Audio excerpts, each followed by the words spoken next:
배가 가라앉을 때 쥐가 먼저 도망갑니다. 지금 한국에서 쥐떼가 떠나고 있습니다. 당신은 아직도 모르고 계십니까? 도대체 무슨 경고가 떴길래 부자들이 먼저 도망치는 걸까요? 한국에서 제일 먼저 탈출하는 건 메뚜기도 대학생도 아닙니다.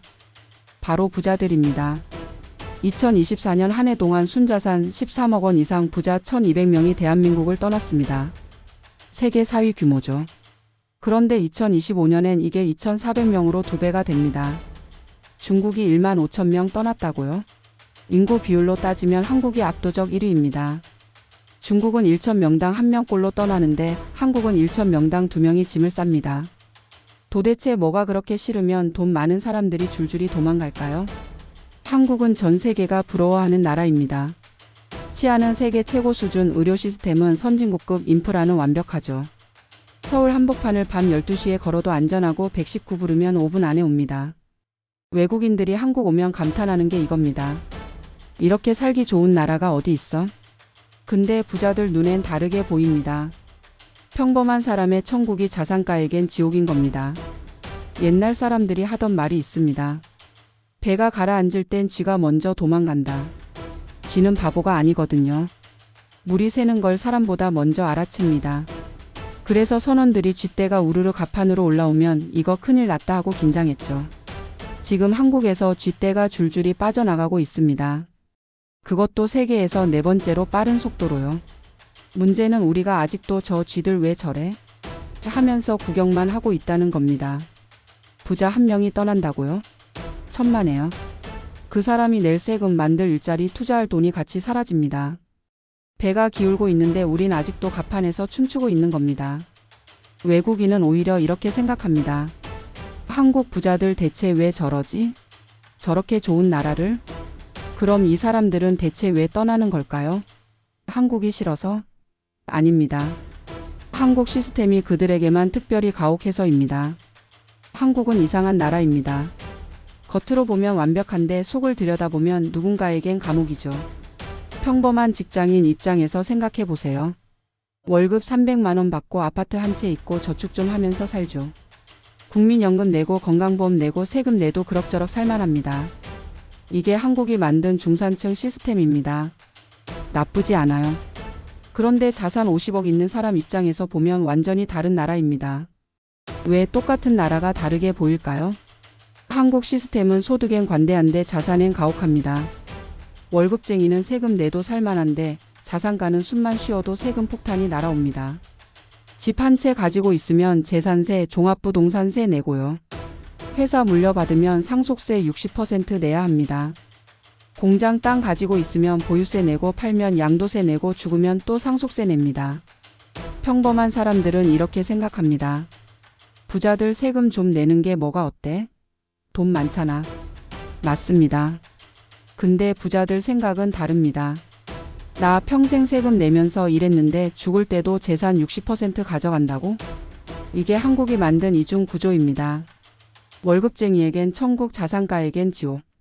한국 부자들은 일을 해서 돈을 벌어도 욕먹고 기부를 해도 저 의도가 뭐냐고 욕먹고 숨만 쉬어도 욕먹습니다. 미국에서 빌 게이츠가 기부하면 박수 받는데 한국에서 재벌이 기부하면 탈세 때문에 그러는 거 아냐? 소리 먼저 나옵니다. 여기에 정책 예측 불가성까지 더해집니다. 정권 바뀔 때마다 부동산 정책 뒤집히고 세금 정책 바뀌고 규제 강도 달라집니다. 5년마다 룰이 바뀌는 게임을 하는 거죠.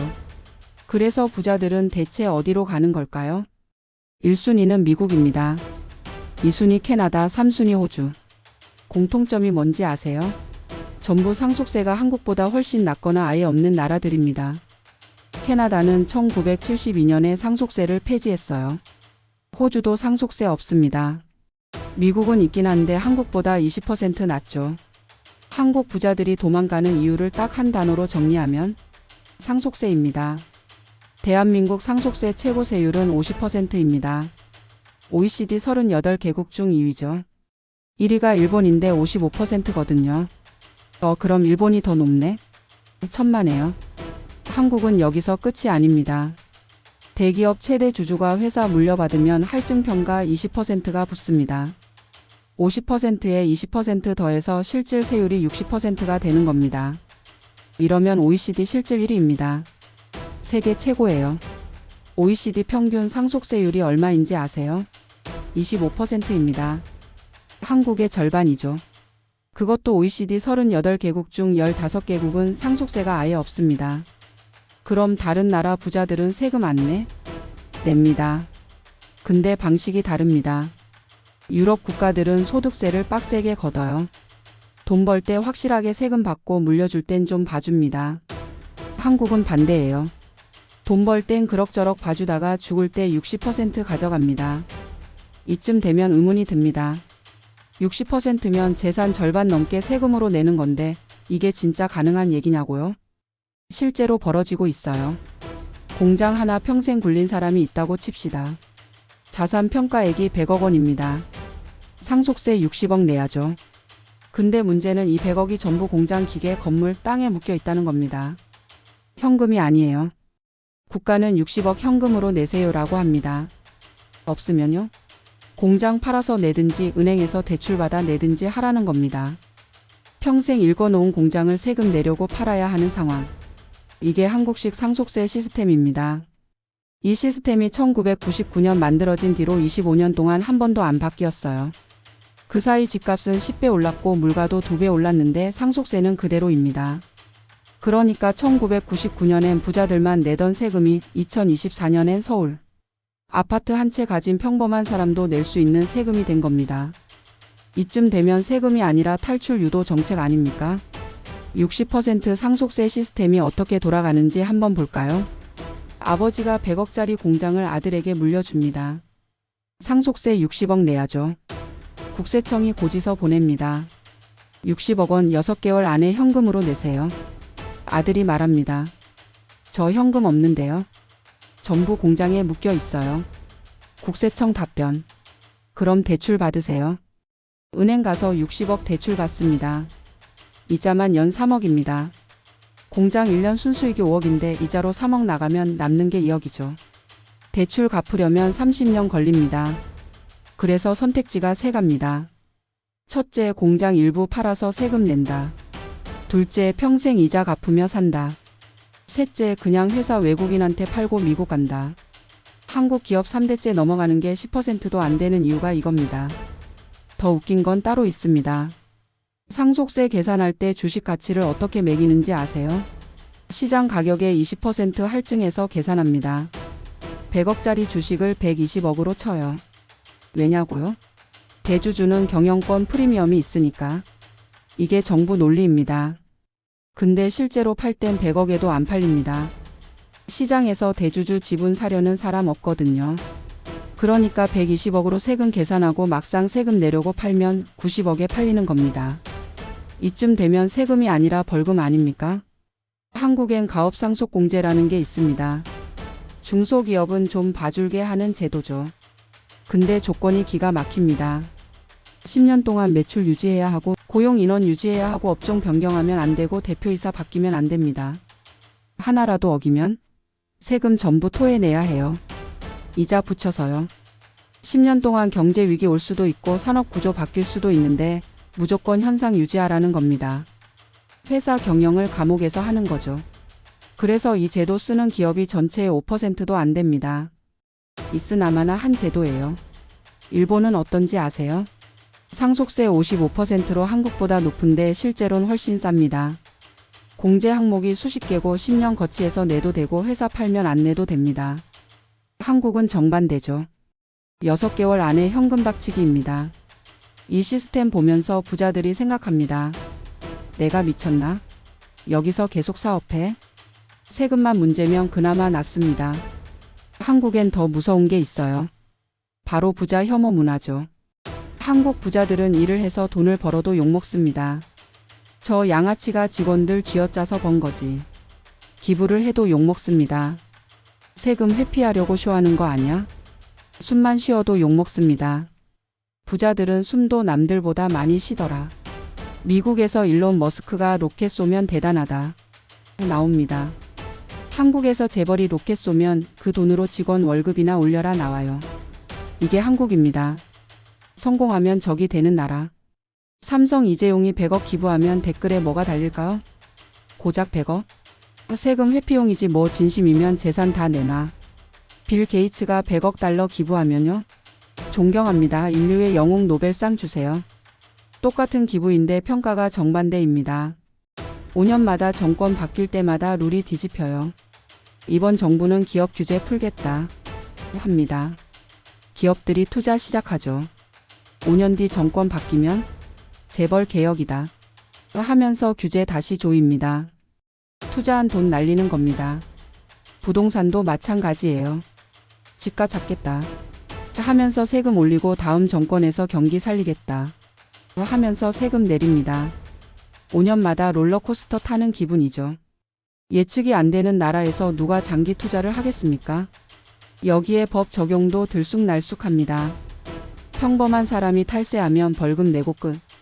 재벌이 똑같이 탈세하면 구속되고 기업 이미지 박살나고 언론에서 6개월 동안 씹혀요. 법 앞에 만인은 평등하다는데 실제로는 부자한테만 더 빡셉니다. 그럼 부자들이 착하게 살면 되는 거 아냐? 착하게 살아도 욕먹습니다. 한국에서 부자는 존재 자체가 죄예요. 그래서 부자들은 생각합니다. 여기서 성공하면 뭐해? 국민이 적이 되는데. 미국 부자들은 SNS에서 자기 자랑합니다. 한국 부자들은 조용히 숨어 삽니다. 티 내면 표적이 되거든요. 이게 한국이 만든 구조입니다. 성공한 사람을 축하하는 게 아니라 깎아내리는 문화. 부자들은 이 문화 속에서 매일 눈치 보며 살다가 결국 짐을 쌉니다. 지금까지는 과거 얘기입니다. 진짜 무서운 건 미래예요. 한국은 지금 3가지 시한폭탄을 안고 있습니다. 첫째 인구 절벽, 둘째 연금 고갈, 셋째 노령화. 이 3개가 동시에 터지면 어떻게 될까요? 답은 간단합니다. 세금 폭탄입니다. 2024년 현재 한국 출산율은 0.72명입니다. OECD 꼴찌죠. 2050년이 되면 생산인구 2명이 노인 1명 먹여 살려야 합니다. 지금도 힘든데 앞으로 더 심해진다는 거예요. 국민연금은 2055년 고갈됩니다. 30년 뒤면 바닥나요. 그럼 그 돈은 누가 메꿀까요? 세금으로 메꿉니다. 누구한테 받을까요? 당연히 돈 있는 사람한테 받죠. 앞으로 세금 폭탄은 예상이 아니라 예약이라는 겁니다. 지금도 상속세 60%인데 10년 뒤엔 70%가 될 수도 있어요. 재산세 2배로 올릴 수도 있습니다. 정부는 돈이 필요하거든요. 그럼 누구한테 손 벌릴까요? 부자한테죠. 지금도 60% 뜯기는데 앞으로 더 뜯긴다고요? 그럼 대체 왜 여기 남아 있어야 합니까? 이쯤 되면 의문이 듭니다. 그럼 다른 나라는 안 그래? 다른 나라도 고령화 문제 있습니다. 근데 대응 방식이 달라요. 일본은 이민 받고 미국은 출산율 높이고 유럽은 복지 줄입니다. 한국은요? 부자한테 세금 더 걷는다고 합니다. 가장 쉬운 방법이거든요. 국민들도 반대 안 하고요. 부자들 돈 좀 뜯어내세요 하니까. 여기에 지정학 리스크까지 더해집니다. 북한은 여전히 휴전 중이고 중국은 옆에 있고 미국이랑 관계는 5년마다 바뀝니다. 전쟁 날 확률이 얼마냐고요? 낮습니다. 근데 0은 아니에요. 부자들은 생각합니다. 내가 여기 재산 100억 묶어놓고 사는데 만약 전쟁 나면 휴지 조각 되는 거 아냐? 위험을 분산하려면 자산을 여러 나라에 나눠놔야 합니다. 그게 정상이에요. 근데 한국에선 해외 자산 투자하면 국부 유출이다 하면서 욕먹습니다. 위험한 곳에 돈 전부 몰빵해 놓고 분산 투자하는 사람 욕하는 나라. 부자의 관점에서 한국은 전 세계에서 가장 고급진 롤러코스터입니다. 세금 폭탄, 정책 뒤집기, 부자 혐오, 지정학 리스크까지. 매일매일이 스릴 만점이죠. 근데 롤러코스터는 재밌으라고 타는 겁니다. 억지로 태우면 사람들은 내리고 싶어 해요. 지금 한국 부자들이 딱 그 상태입니다. 이거 언제까지 타야 돼? 하면서 탈출구 찾는 중이죠. 부자 한 명이 떠나면 뭐가 사라질까요? 겉으로 보면 사람 한 명입니다. 근데 실제로는 그 사람이 낼 세금, 만들 일자리, 투자할 돈이 같이 증발합니다. 자산 100억 있는 사람이 한국 떠난다고 칩시다. 이 사람이 1년에 내는 세금이 5억입니다. 10년이면 50억이죠. 이 사람 회사에서 일하는 직원이 10명입니다. 이 사람이 투자할 공장, 부동산, 스타트업이 수백억입니다. 이게 전부 사라지는 겁니다. 생태계가 무너지는 거죠. 2024년에 1200명 떠났습니다. 2025년엔 2400명 떠납니다. 계속 2배씩 증가하면 2030년엔 몇 명일까요? 1만 명 넘어갑니다. 그때 되면 한국 경제는 어떻게 될까요? 우리는 부자 욕하면서 기분은 좋은데 실제로는 우리 발등을 찍고 있다는 거죠. 역사를 한번 봅시다. 로마 제국이 왜 망했는지 아세요? 세금 때문입니다. 로마는 전쟁 비용 마련하려고 부자들한테 세금 미친 듯이 걷었어요. 그러니까 부자들이 변방으로 도망갔죠. 세금 낼 사람 없어지니까 제국이 무너진 겁니다. 프랑스 혁명 전에도 똑같았습니다. 귀족들한테 세금 폭탄 떨어뜨리니까 귀족들이 영국, 스위스로 도망갔어요. 프랑스 경제 박살 났죠. 1970년대 영국도 마찬가지입니다. 세금 98%까지 올렸어요. 부자들 전부 미국으로 도망갔습니다. 영국 경제 30년 동안 바닥쳤죠. 이게 역사가 증명하는 패턴입니다. 부자 쫓아내면 나라 망합니다. 아니, 부자들 없어도 우리끼리 잘 살 수 있지 않아? 생각할 수 있습니다. 가능할까요? 불가능합니다. 세금은 누가 냅니까? 상위 10%가 전체 세금의 80% 냅니다. 이 사람들 없어지면 세금 어디서 걷어요? 결국 중산층이 내야 합니다. 진짜 떠나는 건 사람이 아니에요. 돈입니다. 한국은 지금 이상한 게임을 하고 있어요. 부자들 쥐어짜서 돈 뜯어내는 게임. 근데 게임 룰이 너무 빡세니까 플레이어들이 게임 끄고 나가고 있습니다. 플레이어 없는 게임은 망합니다. 배가 기울고 있습니다. 쥐들은 이미 도망가고 있어요. 근데 우린 아직도 쥐들 욕하면서 가판에서 술 마시고 있습니다. 쥐들이 떠났습니다. 그런데 우리는 아직도 저 쥐들 버릇없다고 욕하고 있습니다. 2024년 1200명, 2025년 2400명. 이 추세면 2030년엔 1만 명 넘게 떠납니다. 그때 되면 한국 경제가 어떻게 될까요? 누군가는 이렇게 말합니다. 부자 없어도 우리끼리 잘 살아. 오히려 좋아. 좋을까요? 한번 계산해 봅시다. 부자 1만 명 떠나면 세수 5조 증발합니다. 일자리 50만 개 사라집니다. 그럼 그 돈은 누가 메꿀까요? 답은 간단합니다. 중산층이 냅니다. 당신이 냅니다. 집 한 채 있다고요? 재산세 올라갑니다. 월급 받는다고요? 소득세 올라갑니다. 차 있다고요? 자동차세 올라갑니다. 부자 쫓아냈더니 결국 평범한 사람이 더 내게 되는 겁니다. 배가 가라앉을 때 제일 먼저 죽는 건 쥐가 아닙니다. 배에 남아있는 사람들이에요. 한국은 지금 선택의 기로에 서 있습니다. 쥐들 욕하면서 배랑 같이 가라앉을 건지 아니면 배를 고칠 건지. 근데 배 고치려면 뭐 해야 할까요? 상속세 낮추고 부자 혐오 줄이고 정책 예측 가능하게 만들어야 합니다. 그럼 국민들이 뭐라고 할까요? 부자 감세 반대. 재벌 특혜 안 돼. 아마 이렇게 나올 겁니다. 결국 아무것도 못 바꿉니다. 배는 계속 기울고 쥐들은 계속 떠나고 우린 가판에서 계속 욕이나 하겠죠. 우리는 대체 뭘 지키려는 걸까요? 정의? 공정? 아니면 그냥 기분? 솔직히 말해서 우리가 지키는 건 감정입니다. 부자들 혼내줘야 속이 시원하다는 감정. 감정으로 경제 운영한 나라는 전부 망했어요. 로마도 망했고 프랑스도 망할 뻔했고 영국도 30년 바닥쳤습니다. 한국은요? 아직 안 망했습니다. 아직은요? 배가 완전히 가라앉는데 걸리는 시간은 생각보다 깁니다. 타이타닉도 2시간 40분 걸렸어요. 느리게 기울다가 어느 순간 확 꺾이는 겁니다. 지금 한국 배는 몇 도 기울어졌을까요? 5도? 10도? 정확히는 모릅니다. 근데 쥐들은 이미 알고 있어요. 그래서 떠나는 거죠. 가스 냄새 맡게 될 때쯤엔 이미 늦었을지도 모릅니다. 그때 되면 우리도 알겠죠. 아, 쥐들이 맞았구나. 근데 그땐 쥐들 다 떠나고 없습니다. 배엔 우리만 남아 있어요. 이게 2025년 대한민국의 자화상입니다. 부자들은 떠나고 우린 남아서 서로 탓하는 나라 말입니다. 오늘도 궁금한 아카이브 이야기가 어떠셨나요? 더 노력하는 이야기가 되겠습니다. 감사합니다.